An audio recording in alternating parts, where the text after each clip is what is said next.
This is the village of Eastry in Kent, and over the years the villagers here have been tantalised by Anglo-Saxon finds. A warrior grave came up at the back of this house, behind there another burial laden with finds, but the most intriguing discovery was made just down the road. This beautiful gilded brooch dates to around 600 AD. Like some of the other finds nearby, it must have belonged to someone with a bit of cash to chuck about. So why did it end up here? Is this mysterious hill a clue to Eastry's Anglo-Saxon past? Could there even have been a palace here? As usual, we've got just 3 days to find out.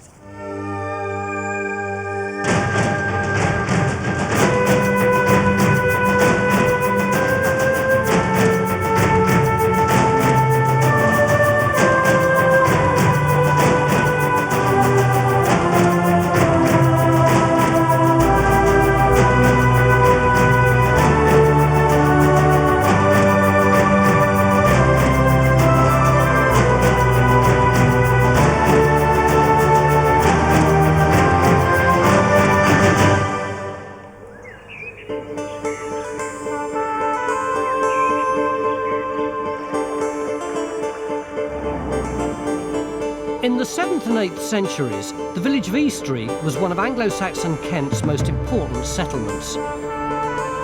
According to documents, it was a focus of authority, a major administrative centre.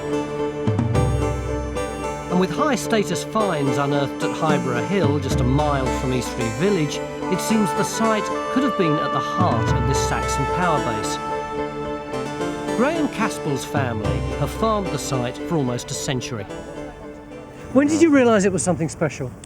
Well, I suppose really, well, from a very young age, standing up here and playing, you could just see for so far and just think, well, this must have some sort of historical interest. Have there been many finds up here? There have been finds all around the hill from various different timescales. So, yeah, there have been. Mick? Hi there. Why are we here? Because this hill is very interesting. Apart from the finds that you've been talking about, there are features on it. And even on the early maps, look. Look at that. Amazing. Ancient remains. It's like something out of Dungeons and Dragons, isn't it? And then the air pictures you see, like this one, have got soil marks or crop marks. I mean, you can make all sorts of things out of this. We've thought of it as a big enclosure or several enclosures. So, something's going on here and we've got to find out what it is. I've seen the gilded brooch. Where did that come up? That one came up from this corner here, but in this corner here, right opposite, came what's known as a plated disc brooch, which is a kind of sandwich of gold and silver, a really amazing find.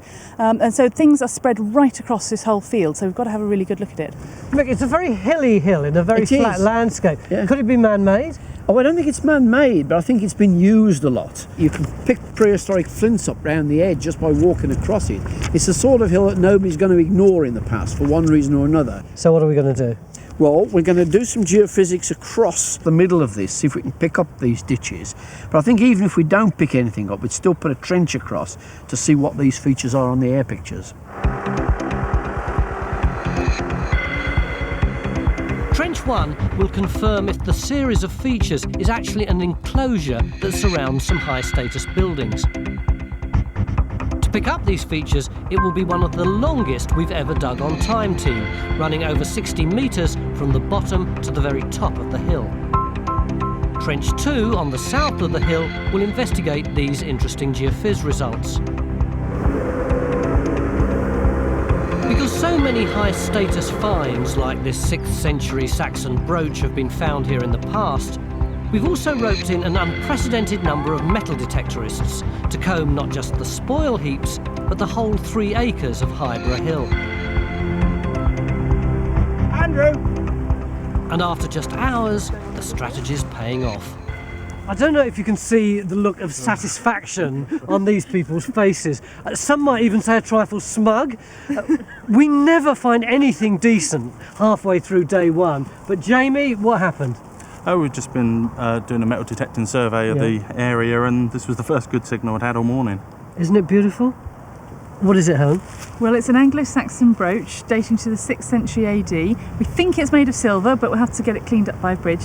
And look, it's got a garnet on it. You can tell it's a garnet because of the way it flashes and glitters as you move it in the light. It's amazing, isn't it? Well, you've demonstrated what you can do in 2.5 hours. By the end of day 3, I want the rest of this brooch, OK?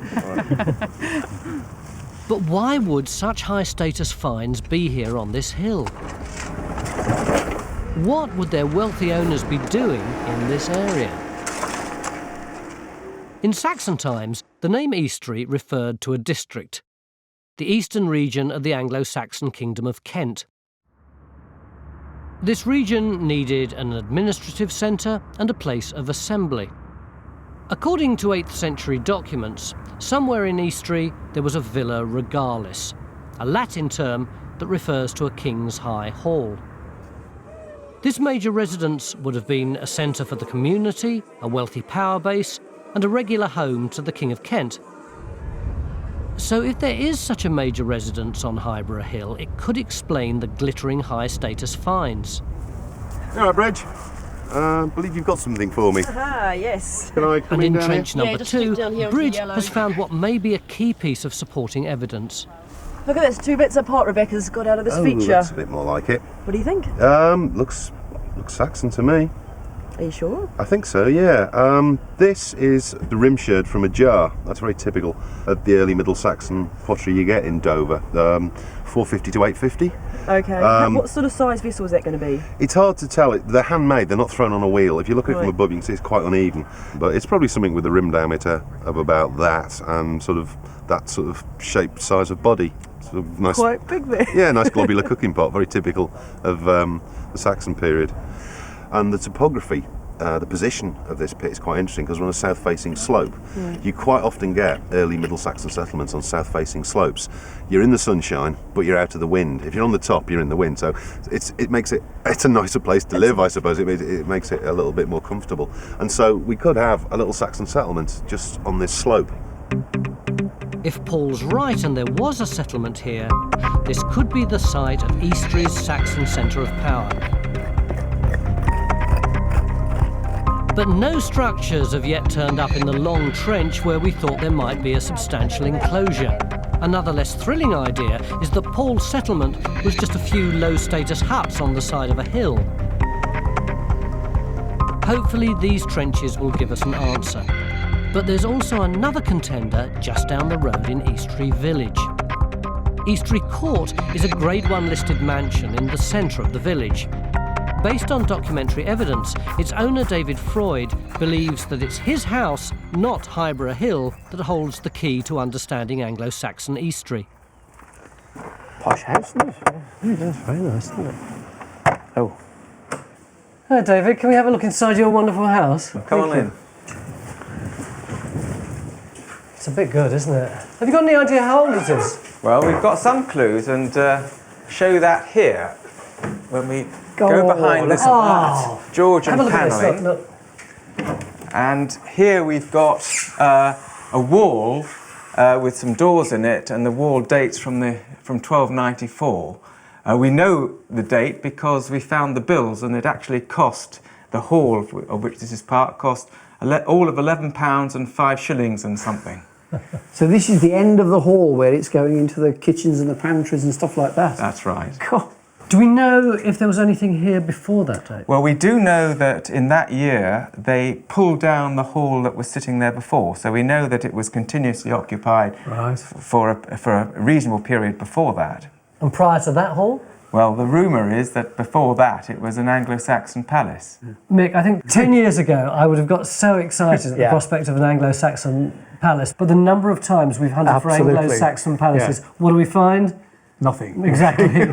Are we going to be onto that this time? Well, it's possible. We've got some early timber work anyway. We're right next to the church. It's the right sort of site. It's a nice big flat site. So I would be more hopeful here than some of the others we've looked at. Wherever the palace exactly is, Eastry would have been the ideal place to build one. A major Roman road runs through the village, while the coast and port of Sandwich are less than 4 miles away. And the building would have been pretty impressive. Our very own designer and trained architect Ray San is trying to reconstruct one. I've started making a basic model here of a sort of Saxon hall, and really now I could do with help. Well, it looks absolutely lovely, but one of the things that does immediately spring to mind is you're going to need a door in the middle of each long wall, and it's going to have to be a door that's higher than the wall because you've got to be able to get through it without banging your head. Quite a prestigious kind of entrance. And the second thing is that I don't think the roof is high enough because we need to be able to accommodate something like a cauldron chain above a fireplace. How long was that, Sam? Estimated 18 feet, the length of the chain. Right, and then you've got to have the cauldron and the fire underneath it, so a really high building. We're talking about a high hall, visible from many miles around, designed to be seen, designed to be impressive, shining out across many lands. It's wonderful stuff. Finding such a building is a real challenge, with very few examples in the country, let alone in Kent. The real problem is this part of the world, we have never found anything like this. All we've got are these wonderful Anglo-Saxon cemeteries, hundreds of them around here, one of the biggest concentrations, richest concentration, full of gold and all the rest of it. And what do we have in terms of the settlements? Virtually nothing. And mostly where they have been found in Canterbury and elsewhere, they are small sunken huts. So if we can even find big rectangular buildings as postholes, you've really hit the jackpot. But where is this palace? Is it down in the village at David's house?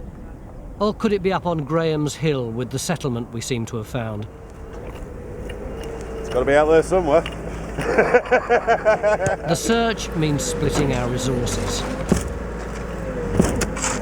In Bridges Trench, yet another find only adds to our confusion. Over here, this iron vessel, that's what it looks like. Yeah. But it is sitting in the same material that the Saxon feature over there is cut into. I mean, this is the problem. Just because it's near something, it doesn't mean it's the same day. I mean, I take your point about it being in the same horizon, but I mean, if it is a whole iron vessel and it is Saxon, then that's very unusual for a settlement site. Something you'd expect to see in a cemetery. No, I'm not saying it definitely isn't. It may well be, but it's unusual. Yeah. All you can do is block it, lift it, and X-ray it, I suppose, really. It's the only thing we can do in the state that it's in, yeah. So perhaps the hill is a burial site, not a settlement, a kind of barrow, a hill-based cemetery. This would explain the high-status brooches buried with their owners. Helen, intrigued by the idea of graves, opens a trench in an area of the east side of the hill where metal artefacts have been found.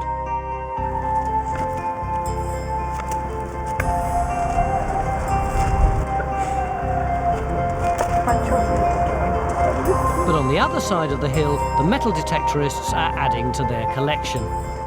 Tony, look at that, the most brilliant golden object. Where'd you find it? Just down there. Just from metal detectoring? Yep. David, could that be Saxon? It could be, but I'd want Helen to see it. It's just possible it might be more recent. Tantalising. It's lovely, isn't it? Beautiful. Stunning. Look at that. Isn't that good?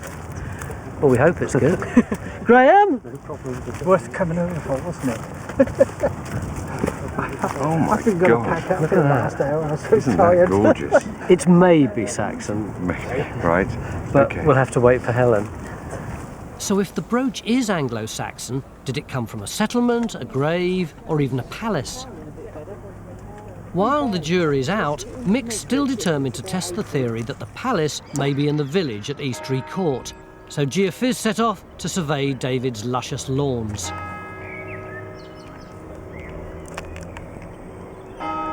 Meanwhile, another extraordinary find has been made at Highborough Hill. Look at this, come on over. It gives John Gator a reason to feel smug, believing he's won a Geophys jackpot. This is a first. You haven't finally found someone, have you? That is the first time we've ever found a windmill. Windmill? Well, I've been told there's a windmill on top of the hill here. We are on the top of the hill. Where is it? If you extend the trench a couple of metres under the digger, what I think you're going to find are the cross pieces, the timber supports for the windmill. Do we know when it was up here? Well, some of them are 12th century apparently. It's for you to find out, because if that's the first time we've got a windmill in geophysics, you can buy me a pint. It comes in cheap. I hope it ain't there then. All right, Ian, let's find the windmill. After a few hours, John Gator wins his pint off Phil because we do find the cross beams of a windmill that once stood on the hill. But it's medieval and doesn't help us in our quest to understand what the Anglo-Saxons were doing here. I can't remember a First Day on Time team where we've had so many really good finds. And yet the irony is that we've got no Anglo-Saxon structures, no cemetery, certainly no palace. What's going on? Well, it's been really hard for me to accept that it's not a cemetery, but all day we've had no graves, no bones, so I've got to come to terms with it, I suppose. And what else it might be, well, have you got any ideas, Nick? The thing that I've come up with, which might work, is that I wonder if this isn't a meeting place, one of these moot sites, where people gathered for, you know, proclamations and trials and stuff like that. So what are all the finds? Well, they're things that get dropped at the time, but there's no structures here. How do you feel about a moot? Well, it's quite a radical suggestion for the 5th, 6th and 7th centuries. First of all, I have to look at the finds to see what the breaks look like. Could they have been rolling around in the plough soil for hundreds of years? If it was a moot hill, what would be its association with the rest of the country round about? Well, you'd expect there to be, as there was in later times, a central meeting place to serve a big estate. But because it's not permanently occupied, you'd expect the main residence, the hall, the farm buildings, possibly the church, to be somewhere else on that estate. So where might that be here? Well, I think in this case it's probably down at Eastry. It's probably down by the church and Eastry Court. So the answer to what's going here could lie down there? Yeah, yeah. And that's where we should go and work next, I think. Tomorrow? Yeah. You up for a pint? Mine's a shandy.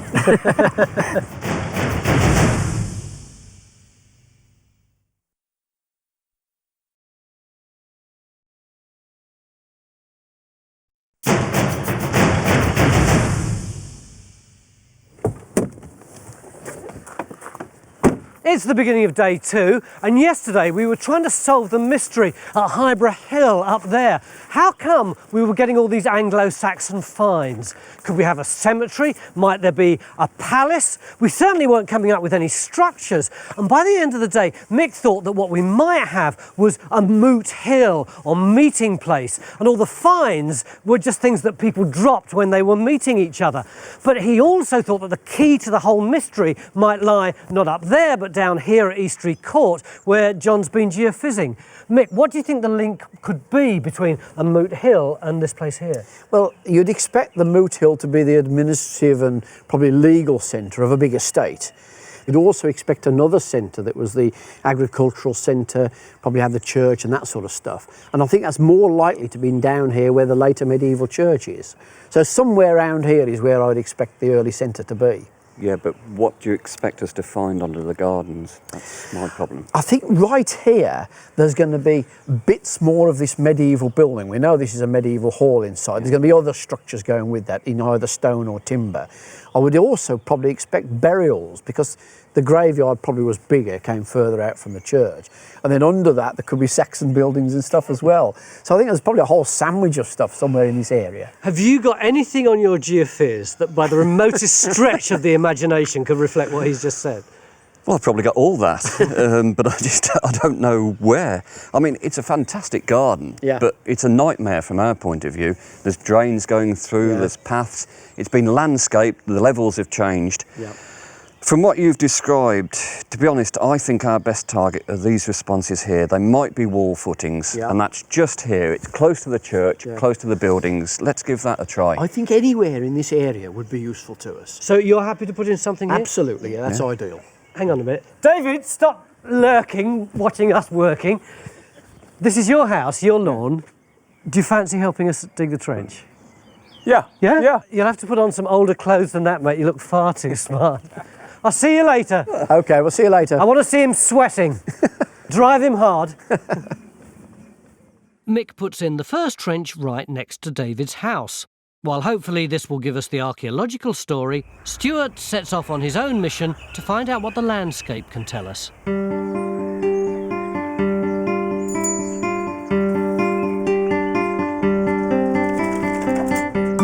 Studying old maps, he's tracking pathways and routes to find evidence of a Royal Anglo-Saxon site. He's particularly interested in the location of Eastry Church. Although it's medieval, the original church on the site might have been Anglo-Saxon. Around the time we expect a centre of power at Eastry in the 7th century, Christianity was spreading in Kent, and a new church would have been at the heart of an important estate. For Stuart, the present church could lie right in the middle of an Anglo-Saxon royal enclosure, and if there's a royal enclosure here, there would have been a palace here too.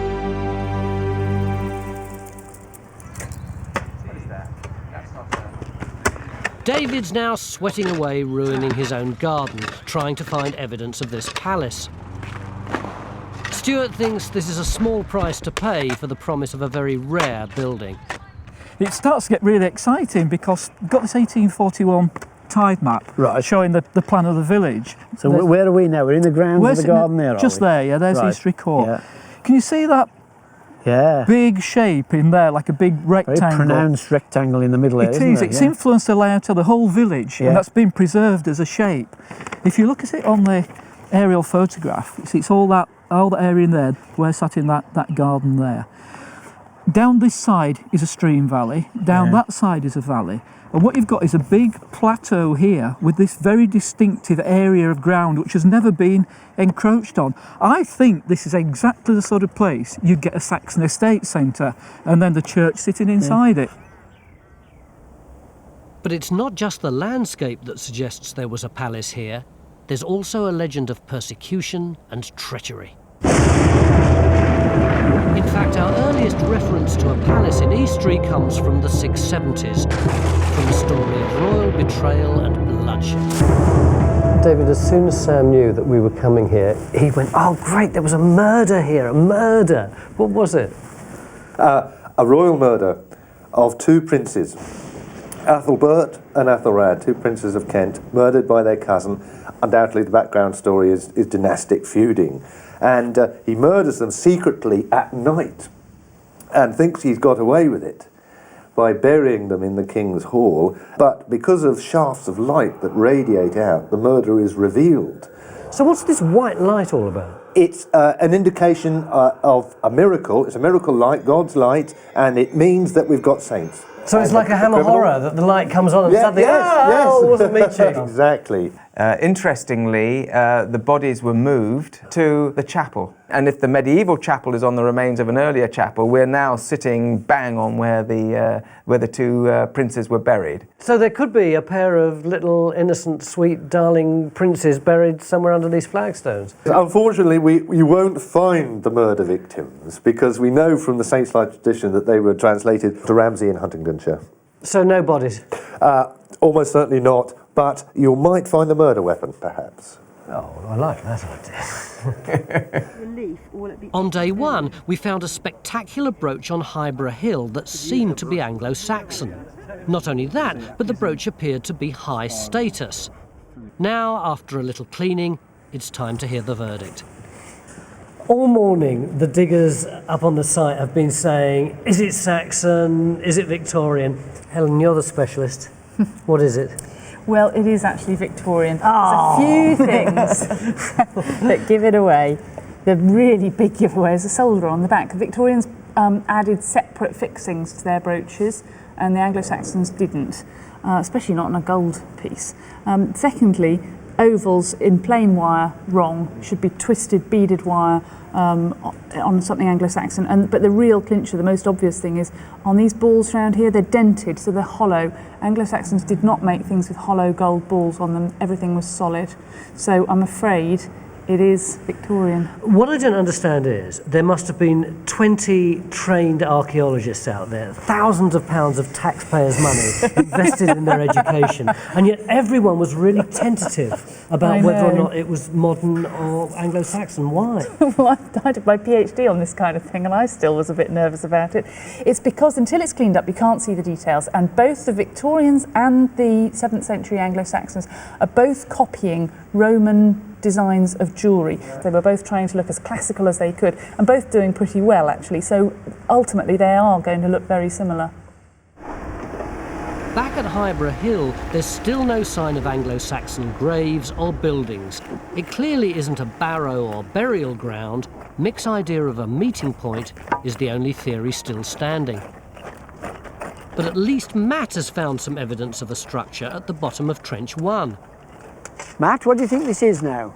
Well, we've got down to the top of this chalk, and it looks basically it's a road of some sort. A huge flint nodules have been packed in at the bottom, and then chalk has been tamped down all the way across it. But the strangest thing about it, it's like that deep so far. Half a metre. A really solid road, yeah. So what kind of road might that be? Well, let me show you one that was dug up in Yorkshire that I think really sort of explains what we've got. And there they had a hollow way that had worn out over the years with cattle and people walking along its side. It got so deep and presumably so boggy that in the end they decided to put a properly built road of boulders and stones in the bottom of it.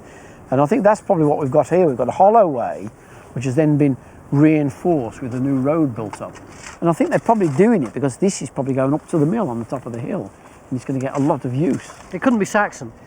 I don't think so. I mean, mills like that don't come into the 12th century anyway, so if it's going up there it would be later. I mean, at the moment my guess is that this hollow way might be a bit earlier. It could be, you know, might even be Roman or something like that, but the filling and everything's probably late medieval. So where's the Anglo-Saxon? Well, we've got various finds from across the site, but what we haven't got is any structures at all to go with them.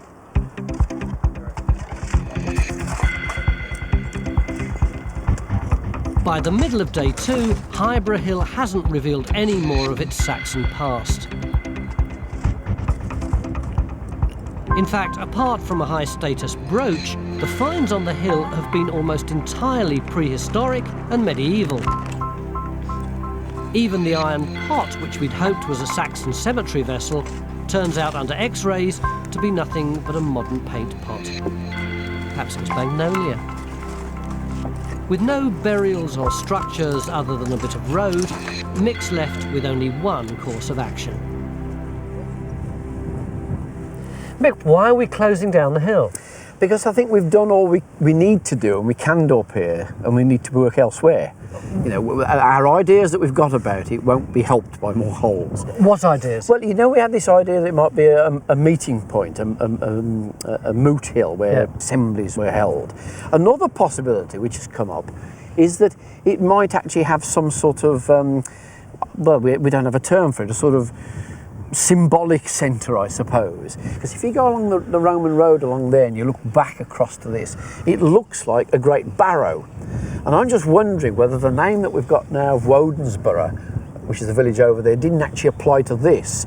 And it wasn't thought that it was where, I don't know, Woden was buried or worshipped or something like that. And that's why the finds are here. Would the name really have shifted from one place to another? Well, I think it could. It could have happened in the 18th century when there was this amazing find, apparently consisting of 30 glass vessels at Wodensborough, and people might have said, what could have caused this? Oh, maybe the place name's in the wrong place. This must be the Woden cult centre, and just moved it. Because if this is a cult centre, then it's even more likely to have been a meeting point as well. That's documented in lots of them. This is typical time team, isn't it? None of us are going to be able to prove this, but we all think it's a really plausible theory.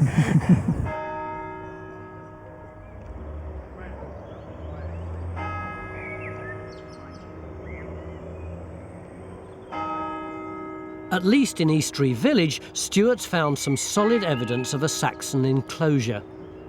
And this fairly ordinary looking pathway, I think, is a remnant of the boundary of this Saxon estate centre we've been looking for, because just when you get to here, you see how it drops off on that side. It must be a couple of metres high here, yeah, isn't I think this that we're on top of is a remnant of the bank that defines the western side of this enclosure. That side's the village, that's outside the enclosure, that side's inside. And we're on top, actually, we've walked along a big, broad bank. And it's this that's been preserving this boundary for God knows how long, in fact. That's good, that is. But not far away, the first trench at Eastry Court hasn't shown up any sign of a palace or any Anglo-Saxon finds. Promising geophys results persuade Mick to open a second trench at the bottom of the garden and a third trench near the church, ripping up even more of David's lawn. If that looks all right, when he replaces it, I'm a Dutchman. poor gardener going to be very happy. Yeah, Dennis is going to be deeply miserable at that. Oh dear. Despite the lack of evidence from the trenches, Stuart's still banging on that the garden is in a royal enclosure. Stuart, all day you've been saying we're in the right place, we're in the right place. We've dug loads of trenches now and we haven't found the palace. And I'm going to carry on saying we're in the right place. Now, if you look at this photograph we took from the helicopter, this is the area of the enclosure. There's the church there. This bit I've highlighted in white, that actually survives on the ground. It's a footpath now. But what makes you think that just because we've got a bit that's extant there, that there were all those other bits there? Because they're continued in the mapping. You can see their boundaries are continued through the different generations of maps, and they still exist to this day. Why so much space? It's a very big enclosure for a relatively small palace. Yeah. I think that's, again, designed for status reasons. You know, you want your buildings to look impressive with lots of open space around them. Rather like, you know, Buckingham Palace isn't hemmed in with lots of other buildings. It's got nice spaces around. It emphasises the dramatic size of the buildings in the middle. But if the Royal Saxon enclosure and palace are in Eastry village, and Mick's right that there is a Saxon ritual centre on Highborough Hill, could the two be related? Can we borrow those, Frank? Mighty hand now. We'll do it. Stuart, now on a roll, must have had a shot of divine inspiration. He's got yet another theory.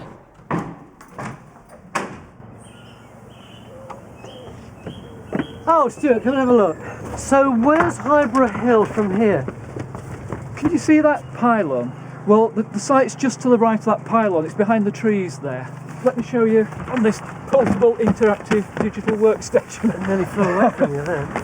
We're here on the church at Eastry, and Highborough Hill is over there. Now they look detached, don't they? You can't really see any connection between the two, but what's emerging, looking at the landscape, is that there are a network of parallel roads established in this landscape long before the Roman period.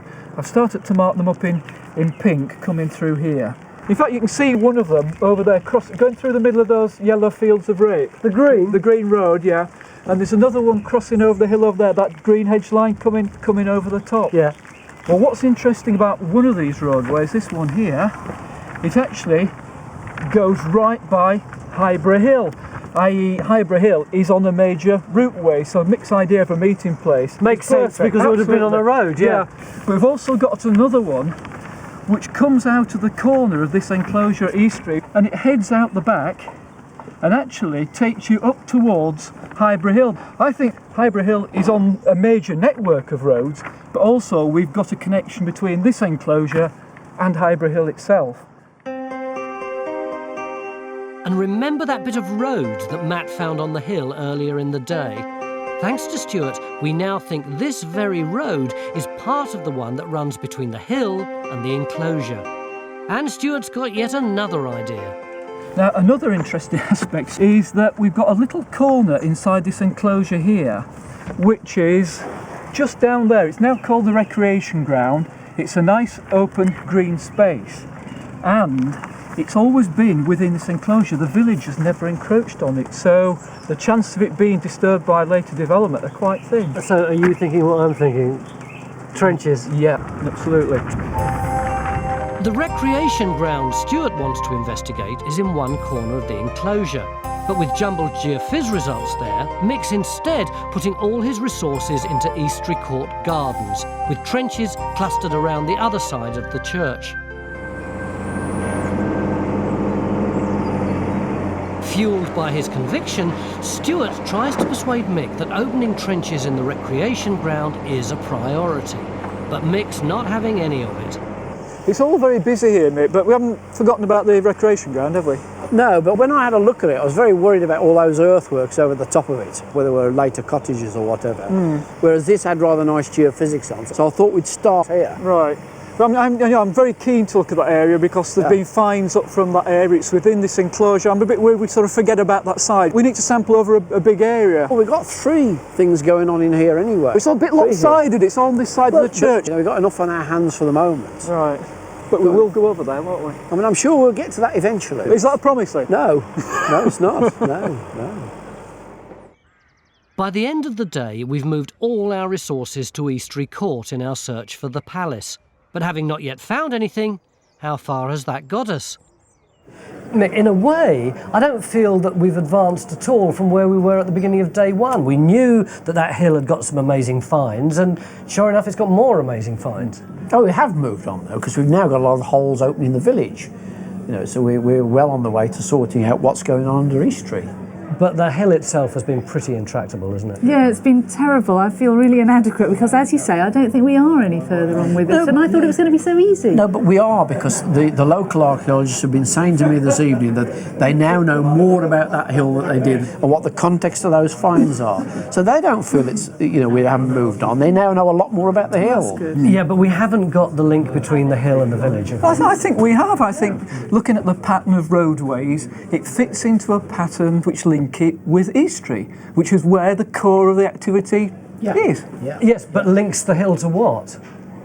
Well, the centre of activities in Eastry, which we shall get, hopefully, when we've finished digging all those holes in the middle. We haven't finished them yet. We've got a large enclosure there. I think we're confident we're digging in the right place for the right reasons. So we've dug in one bit, and we've got a great opportunity to dig in another bit, and that's the recreation ground. And we shall start that tomorrow. You've been putting it off, haven't you? Yes, I have today, but we shall start it tomorrow. Yeah? Yeah. So can we find the heart of Anglo-Saxon Eastry? Will we find it underneath the recreation ground? We'll know tomorrow. Yeah. Cheers, mate. Cheers.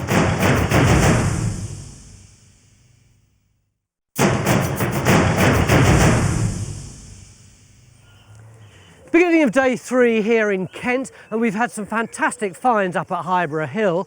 We're still putting in trenches down here at Eastry Court, but could the centre of our Anglo-Saxon royal estate be here in this little recreation ground?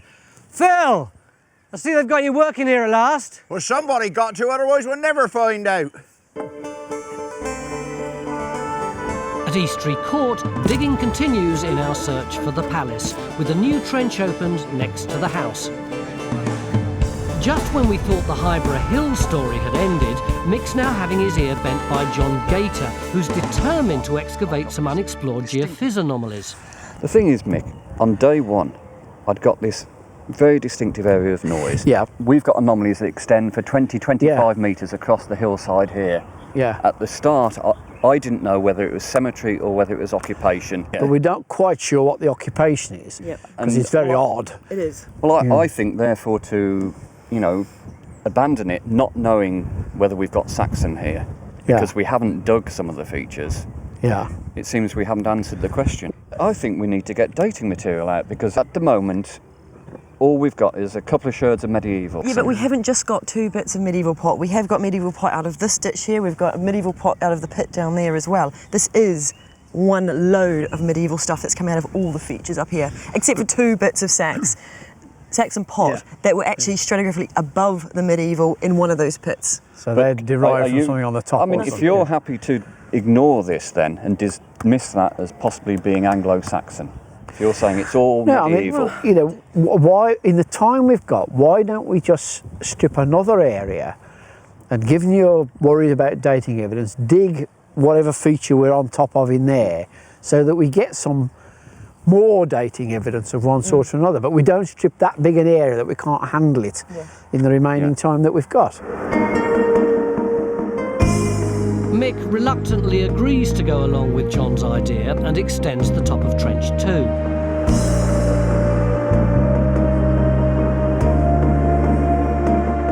While in the recreation ground, Phil's pulling out all the stops in the hunt for the palace. But with the lack of any hard evidence, our palace remains a virtual one. With help from our historians, Ray Sand finally reveals what such a palace may look like. When people looked at it in the surrounding countryside, how do you think they would have felt about it? Well, it's the great ideal that it is the equivalent of Camelot in 7th century Kent, as a great building that is the focus for all that is good and noble. It's a place of identity and solidarity. If you were a football supporter, it would be your great stadium where the great action, the great dramas took place. I can see that its dimensions are really grand, but would it have been the colour of a garden fence? Very interesting possibility is that they would have had some gilt paint. It parallels a description we have of the Temple of Old Uppsala, which could be seen shining, and there was something described as a golden chain around its roof that shone from miles around. So there could be some kind of decorative frieze. Yeah, exactly. I think that's what I'd do if I had one of those. Would you put money on there being one of these in Eastry? From the documentary sources, which, as far as the 7th century go, are very, very good, emphatically yes, Tony. I'm absolutely convinced that it was here and looked like this. The search for such a building continues at the recreation ground. Phil? Yo. You got a palace in your trench? No, not at all. I mean, we got two scruffy-ish looking features. There's one in there and there's one in there. They might turn out to be something, but apart from that, absolutely nothing. Stuart, you promised me a royal palace. I could almost smell the mead and the roast boar. Well, I still think we're in the right place for the right reasons. I mean, that's the critical point here. There doesn't seem to be any debris, modern or post-medieval debris. To me, that implies that the village hasn't been allowed to spread into this enclosure that we've identified, which implies that somewhere around this space is something very special. Mick, why are these palaces so difficult to find? Because they're built of timber, postholes and stuff like that. And really you need a large area to see whether the plan of postholes and slots makes any sense. And so where they've been found, it's been in gravel pits where you can strip a large area and see what the plan of everything is. It's, you know, it's difficult with little holes in an occupied area to piece anything together. But this is incredibly clean, isn't it? That is the most amazing thing. To be in the middle of a village, and find nothing. It's always great on Time Team when they get really enthused about finding Sweet Fanny Adams, isn't it? Well, what are we supposed to do? I think we dig more holes. Much to Stuart's relief, Mick opens a second trench in the recreation ground. Over at Highborough Hill, John's fight to reopen the dig has paid off. Well, sort of. Was it worth it? Well, I think so. Look, we've got more features that we didn't know about, and we've got Saxon pottery. What's that feature? Well, we've got a ditch, Tony, that's running up this brown material up towards a hill and round in that direction. What about the pottery, John? Where did you find that? Well, it came from the ditch. It did. So can we now say we've got an Anglo-Saxon ditch? Well, if you want to see the pottery, yeah. Tell me if this is evidence of a Saxon community.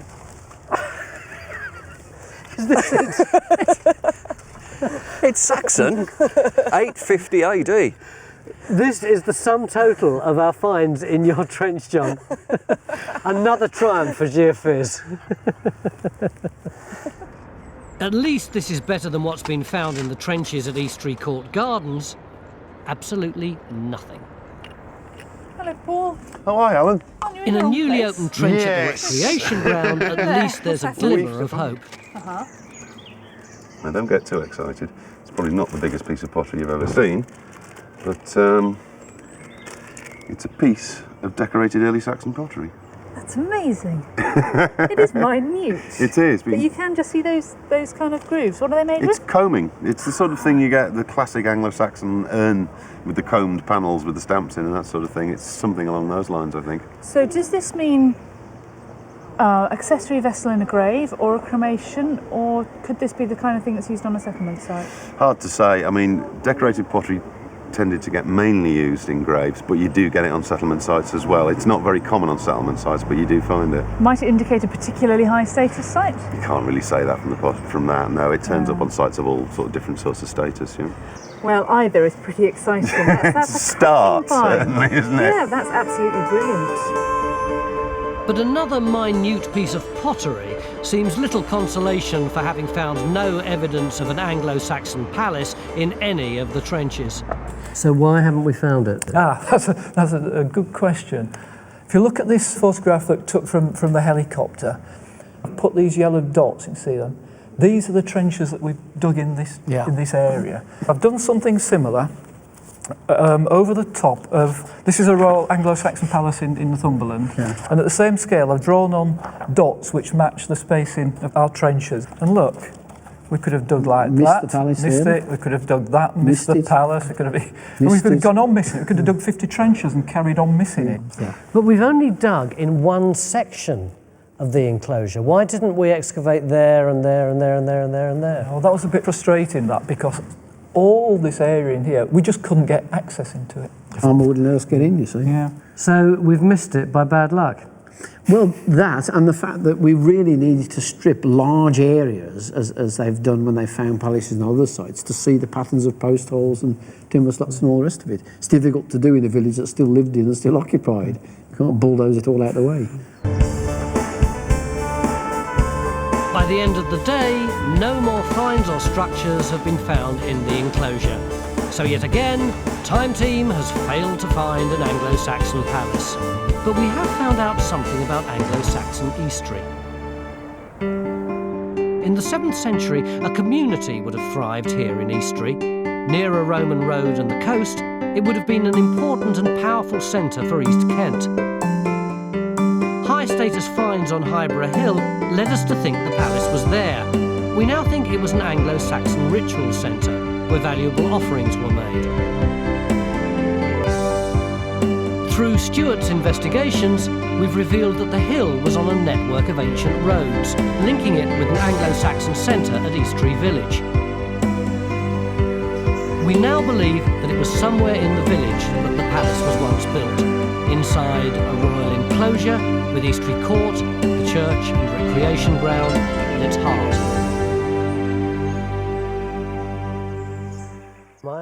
But there are still questions our landowners want answers to. Graham was playing on that hill when he was a little boy. What can we tell him about it? Given how emotional these 3 days have been for you and that hill. Well, it's a mystery wrapped in an enigma, that hill. It is producing the most stunning objects which look like they must have come out of graves. We've carefully excavated the areas around them and there aren't any graves. I do not understand it. So Helen, what would be your best guess as to what was going on up there? Well, I think actually Mick's idea about it being a cult centre devoted to Woden might well be the best hypothesis we've got, which we just need to then go out and test in other places, because we really don't know anything about cult centres. They produce this kind of range of wonderful metalwork. And I think really the answer might be that next time you go up on the hill, you just offer up a little prayer to Woden. Good harvest for you, a few answers for us. What about the village? That's what David's interested in. Well, I think we know an awful lot more about it now, and we've got this rectangular enclosure in the middle. Inside that is your house and the church, so I'm sure that's the centre of the Saxon Palace complex. If there's one thing you would like to know from the work that we've done, what would it be? I'd really like to know if this is the site of the original Saxon palace and where the murder was done. I think almost certainly it's either under your house or it's just immediately to the east of here. But we won't actually know unless you take your house down and we can have a look underneath it. I'll call you. Okay.